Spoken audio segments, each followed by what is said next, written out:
હવે આજની દિન વિશેષની વાત કરીએ મિત્રો।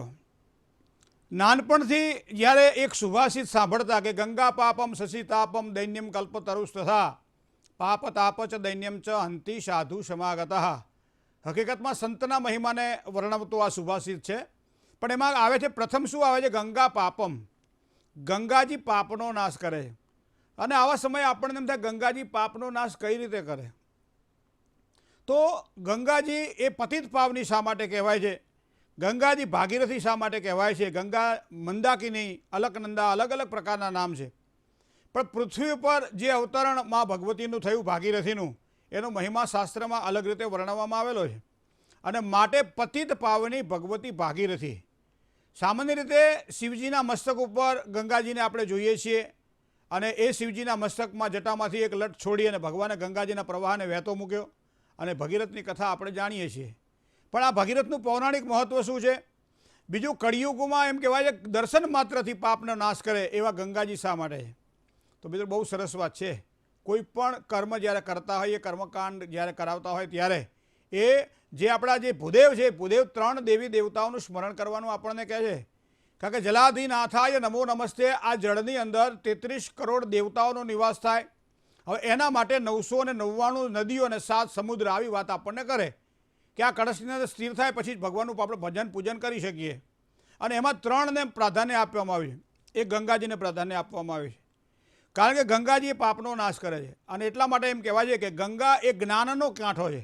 અને એટલા માટે કદાચ સુખદેવજી મહારાજ પરીક્ષિત રાજાને ગંગાજીના કાંઠે બેસી અને શ્રીમદ ભાગવતની કથા સંભળાવી, જેના કારણે ફક્ત 7 દિવસમાં અહીંયા કળિયુગનો પ્રભાવ આવવાનો તો એ પહેલાં પરીક્ષિત રાજાનો મોક્ષ થયો। તો એ વસ્તુ કે જ્ઞાનનો આ એક કાંઠો છે, એ કાંઠો ભક્તિનો છે। અલગ અલગ કાંઠાઓ આપણને જોવા મળે।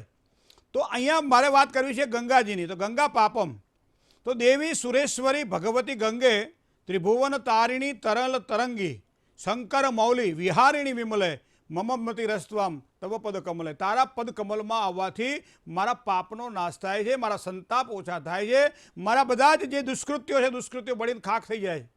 તો નમામિ ગંગે તવ પાદ પંકજમ, તારા ચરણમાં ખાલી આવીએ અને તારો પાદ સ્પર્શ કરીએ, તારું સ્નાન કરીએ, તો એમ કહે છે ગંગાજીનું સ્નાન કરવાથી પવિત્ર ભાવનાથી એક સારું ફળ પ્રાપ્ત થાય છે।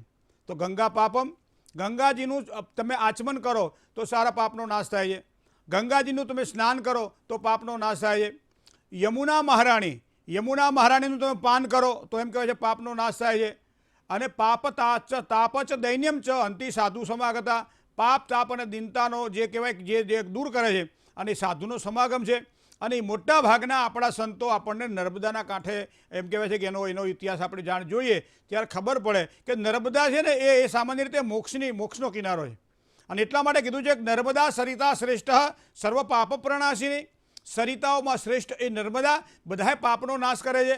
હવે આ તો પેલું કાંખમાં છોકરું તેડ્યો એટલે કિંમત ના હોય, બાકી જેને છોકરાઓ ના હોય એને તમે પૂછો છોકરાની શું કિંમત હોય છે। એ પ્રમાણે આપણા ગુજરાતની અંદર આ ગુજરાતની ગંગા જેને કહી શકાય, એ નર્મદા આપણા સાનિધ્યમાં છે। અને એટલા માટે કદાચ આપણને એના પુરાણની, એના ઇતિહાસની, એના મહિમાની આપણને ખબર નથી।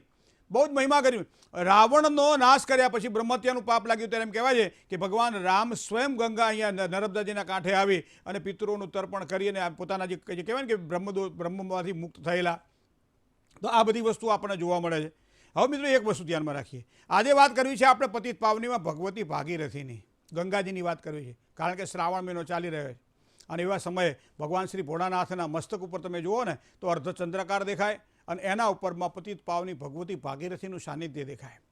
તો ગંગાજી મારા તમારા પાપનો નાશ કઈ રીતે કરે? ભગવાન શિવની એવી કઈ પૂજા કરીએ કે જેના કારણે ગંગાજીનું પણ સ્મરણ થાય અને પાપનો પણ નાશ થાય?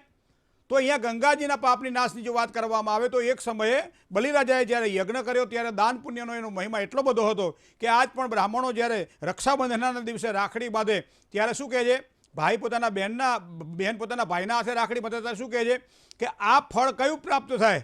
તો એવા સમયે લખ્યું છે કે એ બલિરાજાએ જે પ્રમાણે પુણ્ય કર્યું અને એનું જે ફળ મળ્યું એને બધો બલિરાજા દાનવેન્દ્રો મહાબલ એનત્વામ બદનામી રક્ષે માચલ આ સ્થિરતાવાળું જીવન પ્રાપ્ત થાય, આવી એક પવિત્ર ભાવનાથી આજ પણ આપણે બલિરાજાને યાદ કરીએ છીએ।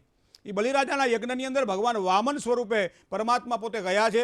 સ્વરૂપ એટલું બધું દેદીપ્યમાન છે કે બધા જ જે આચાર્યો બેઠા હતા યજ્ઞની અંદર એ બધા ઊભા થયા અને ન લાગવું જોઈએ છતાં બધા પગે લાગ્યા, કારણ કે તે જ એવું હતું।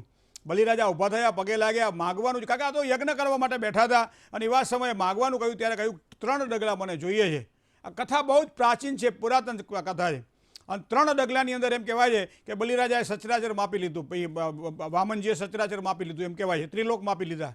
હવે એવા સમયે જ્યારે વિરાટ સ્વરૂપ ધારણ કર્યું અને વિરાટ સ્વરૂપમાં પોતાના પગનો એક અંગૂઠો જેને કહેવાય કે ઉપર ગયો, એ બ્રહ્મલોકની અંદર ગયું, બ્રહ્માંડ છેદાયું અને બ્રહ્માંડ છેદાયું એમાંથી જે જળ પ્રાપ્ત થયું એ બ્રહ્માજીએ પોતાના કમંડળની અંદર આ જળને રાખ્યું, જળ કમંડળમાં આવી ગયું.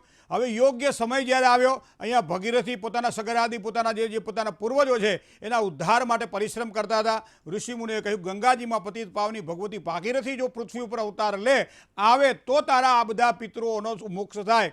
આવી એક પવિત્ર ભાવનાથી ભગવાન શિવની આરાધના કરી, ભગવાન ભાગીરથીએ, બરાબર. તો ભગીરથના આ પ્રયાસ દ્વારા આપણને ફળની પ્રાપ્તિ થઈ, બરાબર. તો હવે સામાન્ય રીતે ગંગાજીને પ્રસન્ન કરવા માટે ગંગાજીએ કહ્યું કે હું ઉતરું તો ખરું પૃથ્વી ઉપર, પણ મારું તેજ એટલું બધું દિવ્ય હશે, મારો ધોધ એટલો બધો પેલો હશે કે જેના કારણે કદાચ મને કોઈ પૃથ્વી પર સહન ન કરી શકે મારા ધોધને, અને એના કારણે હું પાતાળમાં ઉતરી જઉં તો ભગીરથને લાગ્યું કે આ તો પાછું એનો એ પ્રશ્ન આવીને ઊભો રહે. તો એવા સમયે ભગવાન ભોળાનાથનું એને સ્મરણ કર્યું. ભગવાન ભોળાનાથને કહ્યું કે પ્રભુ આપ મને કંઈક યોગ્ય માર્ગદર્શન આપો, આપના આશીર્વાદની જરૂર છે. અને આ રીતે ભગીરથે ભગવાન ભોળાનાથને પ્રસન્ન કર્યા. પણ અંગમાં મદને આભેથી ઉતરી એના પડતા હતા ધોધમાર પાણી. અંગમાં એક મદ હતો કે પૃથ્વી ઉપર હું પડું, પૃથ્વીને ફાડી નાખું અને પાતાળમાં જીતી રહું, આવો એક મદ હતો ગંગાજી. પણ ભગવાન ભોળાનાથે પોતાની જટાને એમ કહેવાય છે ખુલ્લી મૂકી અને જટાને ખુલ્લી અંગમાં મદને આભેથી ઉતરી એના પડતા હતા ધોધમાર પાણી. પણ ક્યાં? જટામાં ગંગાજી અટવાણી. જટા છોડી લીધી, જટાની અંદર ગંગાજીને રાખ્યા અને ભગવાન શિવે પોતાની જટાને બાંધી દીધી. અહીંયા અમૂજણ થવા, આપણી ગુજરાતીમાં કહીને અમૂજણ થવા માંડી ગંગાજીને પણ કે હવે નીકળવું કઈ રીતે. ત્યારે ભગીરથને પણ થયું કે મારા પ્રયત્નો તો એના જ બાકી રહ્યા, મારા અધૂરા અરમાનો રહ્યા, મારા સગરાદી મારા પૂર્વજોના ઉદ્ધાર માટે હું શું કરું. ત્યારે ભગવાન શ્રી શિવે એક હાસ્ય કરી અને એક લટને છોડી અને ગંગાજીનું સહેજ મુખ ખુલ્યું અને એના કારણે એ જે પ્રવાહ નીકળ્યો અને ભગીરથ જ્યાં જ્યાં ગયો ત્યાં ગંગાજીનો પ્રવાહ વયો. અને આજ પણ એ પતિત પાવનીમાં ભગવતી ભાગીરથી મારા તમારા પાપનો નાશ કરે. કોઈ પણ તીર્થક્ષેત્રમાં, ગંગાજીના તીર્થક્ષેત્રમાં જાઓ, કાશીની અંદર જાઓ, માં ભગવતી ગંગાનું સાનિધ્ય આપણને જોવા મળે છે. હરિદ્વારમાં જાઓ, ભગવતી ગંગાનું સાનિધ્ય આપણને જોવા મળે છે. ખૂબ જ એમ કહેવાય છે પાપનો નાશ કરવાવાળીમાં ભગવતી ભાગીરથીનું સ્મરણ કરવામાં આવે. આમ તો ઉપરથી જ્યારે નીકળતી હોય ત્યારે અલકનંદા, મંદાકીની અલગ અલગ પ્રકારના પ્રવાહો જ્યારે એક થાય, કનખલની આગળના ભાગમાં, હરિદ્વારની આગળના ભાગમાં એમ કહેવાય પછી જ આપણને આ આખો પેલો જોવા મળે છે. આવો આપણો ઇતિહાસ પુરાણ કહે છે. પણ મને એટલી ખબર પડે કે ગંગાજીના સાનિધ્યમાં વર્ષમાં એક વખત તો જવું જોઈએ. એમાંય જો આ શ્રાવણ મહિનો ચાલી રહ્યો છે અને એમાંય બ્રહ્મકુંડનું સ્નાન કરીએ અને એ ત્યાં જઈ અને ખાલી દર્શન માત્ર કરીએ અને ગંગાજીનું સ્મરણ કરીએ તો પણ એમ કહે છે પાપનો નાશ થાય છે. માટે જ અહીંયા અન્ય ક્ષેત્રમાં કરેલા પાપ તીર્થક્ષેત્રમાં ધોવાય છે.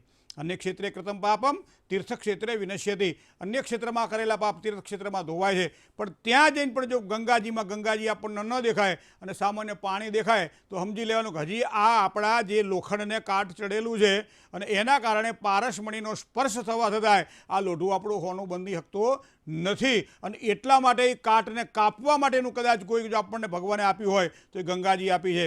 અને એમાં બ્રહ્મકુંડમાં જ્યાં હરિદ્વારમાં તમે જાઓ, હરકી પોડી જેને કહેવામાં આવે છે, ત્યાં જે સ્નાન કરવામાં આવે ખાલી તો એમ કહે છે કે પાપનો નાશ છે. 12 મહિનામાં અમુક સમય તો ત્યાં જવું જ જોઈએ, પરિવાર સાથે જવું જોઈએ. શું કામ? કે ત્યાં ગયા પછી એમ કહેવાય છે કે જન્મકુંડળીમાં રહેલા ગ્રહોના દોષ નિવારણ માટે પણ એમ કહેવાય છે ગંગાજીનું સાનિધ્ય ખૂબ સારું. હા, કદાચ કોઈ એવા દોષ હોય જેમાં ઘણી વખત આપણે કેવું છે કે ભાઈ મંગળ દોષ હોય તો કે ઉજ્જૈનમાં જાઓ, ઉજ્જૈનમાં તમારો દોષ દૂર થાય. પિતૃદોષ હોય તો કે ફલાણી જગ્યાએ જાઓ. આ અલગ અલગ જગ્યાનું એક મહત્ત્વ છે. અને ગંગાજીનું સાનિધ્યમાં જ્યાંથી એની શરૂઆત થઈ ત્યાંથી જ એનું મહત્ત્વ શરૂ થઈ જાય છે મિત્રો. અને માટે આજ પણ માં ભગવતી ભાગીરથી એટલે ગંગાજીનું ગંગાજળ દરેકના ઘરમાં મોટા ભાગે જોવા મળશે. અને જે લોકો એમ કહે તીર્થયાત્રા કરીને આવ્યા એ ઘેર આવીને ગંગા પૂજન અવશ્ય કરાવે જ છે.